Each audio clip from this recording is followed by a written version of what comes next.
nejejwe no kubagezaho amakuru meza cyane y'ikiganiro ngiye kugirana n'umuvandimwe uba muri Canada, bwana Artemo Rurangwa, kandi numvise ibye, numva umwanditsi w'ibitabo ndetse giherutse gusohoka cyiza cyane abantu bakunze, wongeraho nuko ari umushakashatsi.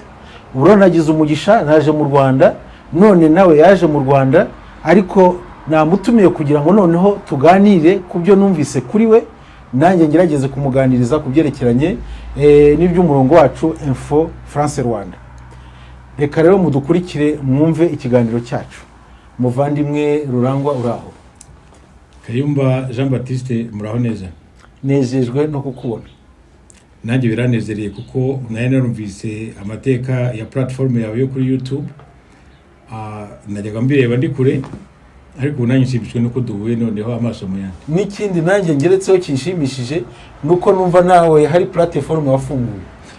Ni ejo bundi nta gihe kirashira, yitwa Rwanda Canada News. Iri muri yo sanse nk'iyawe, ndarakwiganye. Ariko yes, niyo yumvise irahari kuko imaze gutangira. Ubwo kandi ni ukuvuga ngo ni igitekerezo cyakubiragamo none kikaba cyaravutse. Cyambayemo kiravuka, kiratutumba, none cyageze nta nditavuka. Reka tubwire noneho abatumva rero imigabo n'imigambi dufite kuri izo platform, kuri izo mbuga, cyane cyane ko hari benshi bashimishwa n'izi mbuga z'abanyarwanda baba muri diaspora, cyane cyane bigarura abanyarwanda bamaze gutana kugira ngo bagaruke mu muco nyarwanda kandi bitabire kubaka igihugu cyabo aho kugisenya. Nibyo kabisa, ni intambwe igomba guterwa kuko hari hageze igihe kibaye kirekire tubona ibintu bigenda hirya no hino. Hari hageze ko hagira ukuri gucamo hagati, kugabanya ibinyoma tubona bigenda. Ariko muri Canada ngo haraba heza nguni nabo batoroshye cyane ko mu Faransa twebwe n'indiri yabo rwose. Si muri Canada gusa, barahari iwanyu hone habaye iwabo, ariko natwe turabafite. Ni benshi, ariko kuvuga ko ari benshi no kurengera wenda. Nuko gusa amata iyo atokowe n'agatotsi kanga n'urwara, amata babaye mabi. Ntabwo rero nakubwira ko ari benshi muri Canada, ariko barahari. N'ubugome bwabo ndetse butuma ahubwo baba benshi mu bugome, kuko ibyo waruvuze nabyo reka tugire uko tubigorora neza. Ibyo uvuze nabyo nibyo, ni benshi mu bugome nubwo ari bake. Yes, kuko nibyo nabivuze ko umuntu mubi bavuga ngo ese hari umugani w'Ikinyarwanda ubisobanura neza, ariko rero ufashe nk'amazi meza yo kunywa, yuzuye ingunguru, ukamenamo igitonyanga cya wino, aya mazi ntaba kinyoha. Niyo mpamvu hari abantu bamwe usanga wenda baba, kuko nka Canada ni igihugu kiri kure cyane. Umuntu uraha rero akumva nk'umuntu umwe mu bo tubona ibyo bavuga ku ma YouTube TV, yakwibaza ko abanyarwanda bose bari hanze ari babi. Ntabwo ariko bimeze rero, ahubwo nuko uwo muntu aza kwihandagaza akanduza izina ry'abantu bose, kandi bose ntabwo ari abantu babi. Abantu babi ni bake pe, ni bake cyane, nta nubwo ari abantu twe gutinya. Niyo mpamvu ikiganiro nk'iki twagikoze kugira ngo dutinyuke tubashyira ahagaragara, twereka abanyarwanda bari mu gihugu n'abari hanze ko tutakwiye gutinya bari abantu, ahubwo tukwiye kubanyomoza ntibakomeze kubeshya isi no kubafasha ubwabo. Kandi numva ko hari uri kwisonga ukomeye cyane bita Basabose iwanyu muri Canada. Basabose rero sinzi uko nabona mu gusobanurira. Ni umuntu kandi yari umuntu muzima. Ikintu cyamufashe, niba cyaramufashe mu mutwe, niba cyaramufashe mu mutima, ntawe uzahari naho bihera. Ariko yagize atyo tubona ahinduye isura mu munsi umwe. Yari umuntu nk'abandi, n'umugabo ucishije make witonze, uzumve n'ukuntu avuga. Aritonda pe. Ariko ibintu biva mu ikaramu yandikisha n'ibintu biva mu kanwa, we yibasiye leta y'u Rwanda avuga ngo nta kimariye abacitse ku icumu rya jenoside yakorewe abatutsi muri 1994. Ukibaza we ikintu azamarira abo bantu, ukibaza uwamuhaye ububasha bwo kuba porte parole w'abo bantu bose, si nabo muri Canada, avuga bo ku isi yose, nabo mu Rwanda. Nk'uwo mugabo waba uri muri Canada koko ukahicara ukabeshya isi yose ngo ni wowe ufite umuti wo gukemura ibibazo byose biri ku bantu bacitse ku icumu mu Rwanda no ku banyarwanda muri rusange. Ibyo bintu rero ni kimwe mu bintu bibangamye niba ari umuntu w'intwari uzi guhagarara ku magambo yavuze, nkumenyesheje ko ngewe mfite umugambi wo kuzamutumira kuri Rwanda Canada News, none akabidusobanurira koko niba afite uwo umuti yagira cyangwa flipping isegonda imwe agakemura ibibazo byose biri ku banyarwanda. Ariko muvandimwe rura tuvuga ko uwo basa bose wigize mbega navuga ngo yigize isi yose nkuko wari ubivuze, kuko ntabwo bishoboka ko umuntu yajya kuvugira isi yose atanahagenda. Mbese ubundi uwo mugabo agenda n'indege, agenda n'iki ku buryo avuga ibyo makuru yo ku isi yose. Ntabwo mbizi uko we niyo yahagenda, ahubwo ni gute wiha ububasha bwo kuvugira abantu bari ku isi yose nta waguhaye ubwo bubasha, uburenganzira yabuhawe nande? Abo barescape ahora afite mu kanwa ngo arashaka kubarengera, nta bubasha afite bwo kurengera abantu, nta bubasha afite yahawe n'abo bantu yumva afitiye izo mpuhwe. Ibyo bintu abibeshya abantu, mbese ubundi babyemera bashingiye kuki yishingikirijeho koko. Ayo niyo magira amagambo ugira ngo umunsi uzahura nawe nzayamubaze, ndanamuzi amaso mu yandi nawe aranzi kandi. Yes, niyo mpamvu navuga ngo ntabwo naguca intege. Bariya ni ukuvuga ngo tubafate nk'abantu. Hari ijambo wavuze ndashaka ko twibagirwa, utari ko yafashwe n'ikintu nakwita iki, uburwayi n'ibindi, ntushidikanye n'uburwayi. Kandi nanone bashobora kwiha ibyo bintu birenze umutwe wabo, birenze aho bicaye, bigahindukamo uburwayi batabizi. Kuvugira abantu ku isi yose, kujya kuvugira abantu bacitse ku icumu, nuko mu by'ukuri ugomba kumenya mbese uko bihagaze muri bo. Niyo bataguye iyo manda tuvuge kwenda wapfa kugerageza kwishora ukwihandagaza, ariko kuvugira abantu bacitse ku icumu harimo kubanza kumenya ububabare bwabo. Wamara kumenya ububabare bwabo ukamenya niba nta kuntu bitaweho, none ukaba wajya kurengera, ukajya gushakisha ubundi buryo kugira ngo abishoboye abikore, ariko ntiyagerekaho abandi ngo kuki batabikoze. Wakoze cyane kumbaza ikibazo kuri basa bose, kuko n'umuntu rwose ureba neza ukibaza se uyu mugabo yabaye iki. Rero kimwe mu byanzanye muri iki gihugu nuko uzafata akabando ngasindagira nkagera ahantu hose muri iki gihugu. Leta y'u Rwanda n'ubushobozi bwacu tuzi muri iki gihugu bashoboye gukora kuva igihe cya genocide yakorewe abatutsi baye, ibyo bakoreye abapfakazi, ibyo bamaze no kwihagarika, ibyo bamaze guhagarika genocide ntibarekeye aho. Bashakiye abapfakazi aho baba, bafashije abana bajya mu mashuri, bubatse amavillage hirya no hino y'abantu badafite uko bameze. Aho hantu hose ndagira ngo nzahagere, noneho mpamagare basa bose ambwire ko ibyo bintu kuko bidahari, ambwire ati wabeshye ibyo ntabwo bihari. Iyo avuga ngo reka nguhe urugero rundi rujya kure, jenoside y'abayahudi yakorewe abayahudi imaze imyaka irenga 75. Ni koko kugeza n'uyu munsi haracyari ibibazo bya consequences za jenoside. Erega ntabwo byabura, ntibishira. Nkuko icyaha cya jenoside kidasaza, n'ingorane ya jenoside ateye ntizirangira, nazo ntizirangira. Ariko ahubwo u Rwanda rwo rwakoze ibintu nakwita nk'ibitangaza. Iyo urebye ibintu bakorera abantu, ari ukwivuza, ari ukwiga, ari ugutura ahantu heza, ari uguha abantu aho baba, ibyo bintu nta kindi gihugu cyabayemo ingorane nk'izi cyakozwe nk'uko cyakozwe. Oya, ibyo uvuze gerekaho noneho umutekano bafite, imibereho myiza bafite. Ariko bari abanyamurengwe cyangwa se abarwayi bo mu mutwe, ibyo uvuga ni byiza cyane. Izo ngamba ufashe, iyo gahunda yikomeze rwose, kandi Imana izagufasha ubigereho. Urakoze, izamfasha nta mpamvu. Yamfashije kugeza imyaka ngezeho ubu, ntabwo nta mpamvu yareka kumfasha uyu munsi. Urakoze cyane. Ega nta nubwo twibeshye, kuko niba twarafashe ingamba zo kugira ngo tugarura Abanyarwanda batanye, bakubiswe n'umurengwe cyangwa se bafite ibindi bintu byabashajije, turi mu nkweto, twambaye inkweto neza. No kuba mu Faransa baravuga ngo je suis bien dans mes bottes, nuko mpagazemo neza nkandagiyemo neza. Ubwo rero ndumva namwe muri Canada icyo kintu kiranshimishije kutubwira cyane uwo mugabo basa bose.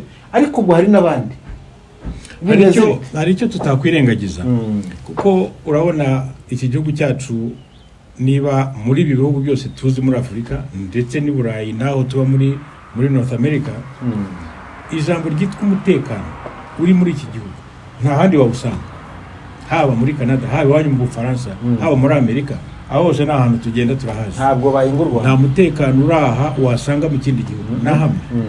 Hari abajyaga bavuga ngo kanaka ngo nibamufata ngo bakamusubiza mu Rwanda ngo baramumanika ngo baramuca mu duce binyibutsa byinshi twaciyemo.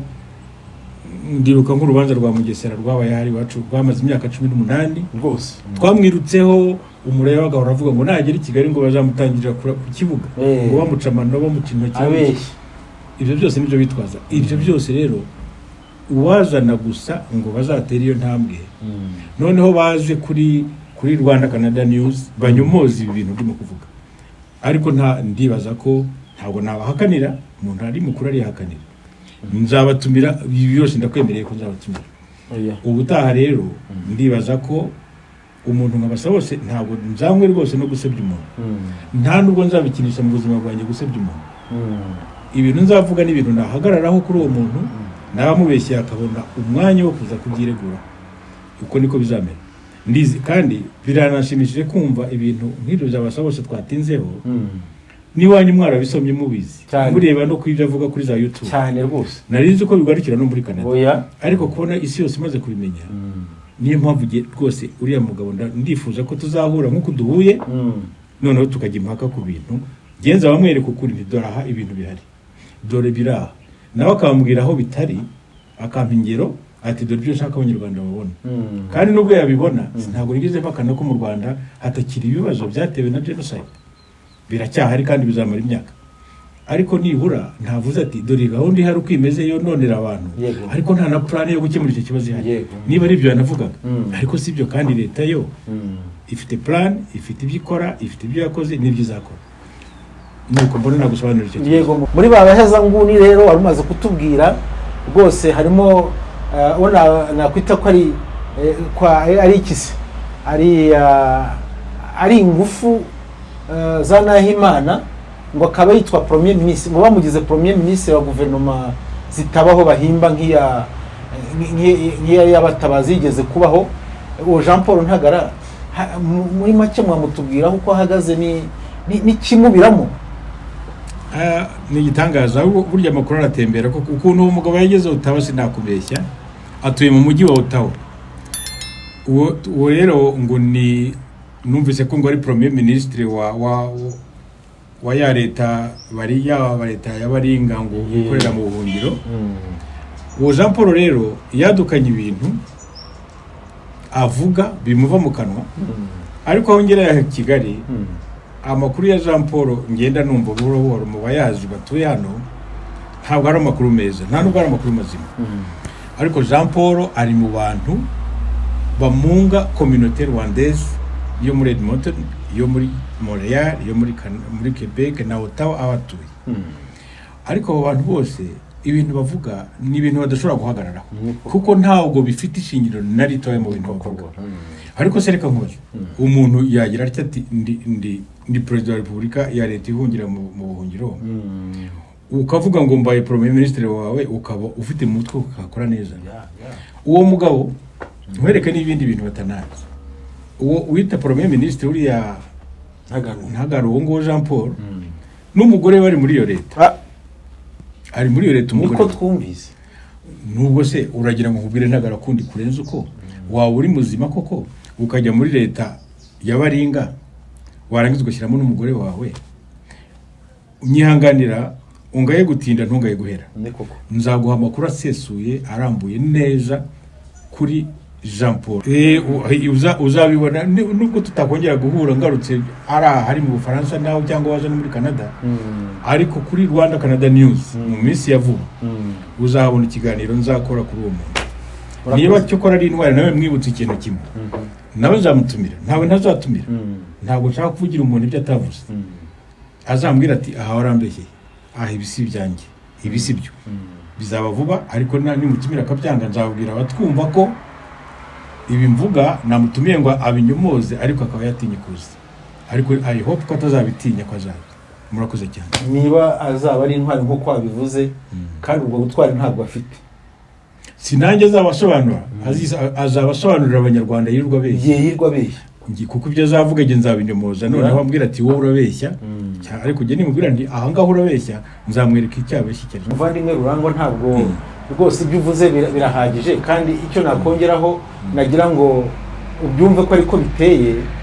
Bariya abantu si ukuvuga ko ibibera mu Rwanda batabizi, si ukuvuga ko ubwiza bw'u Rwanda bw'iki gihe batabuzi, si ukuvuga ko ubudasa bw'u Rwanda muri iki gihe cya none ugereranyije n'ibindi bihugu batabuzi, cyangwa se ugereranyije n'ubutegetsi bwabanjirije ubu butegetsi bwa mbere ya jenoside yakorewe Abatutsi.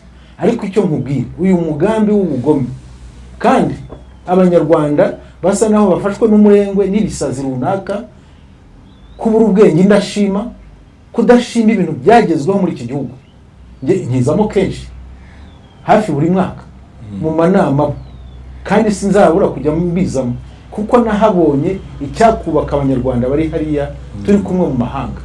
Iwanyu se nka diaspora yaho yo ibihagaze mwite ubwo ugiye kuhagurutsa inkoranyambuga nk'iriya, utibwira ko uzabikoramo wenyine, ahubwo ni ntabwo ibintu nk'ibi umuntu abikora wenyine, ntabwo bishoboka.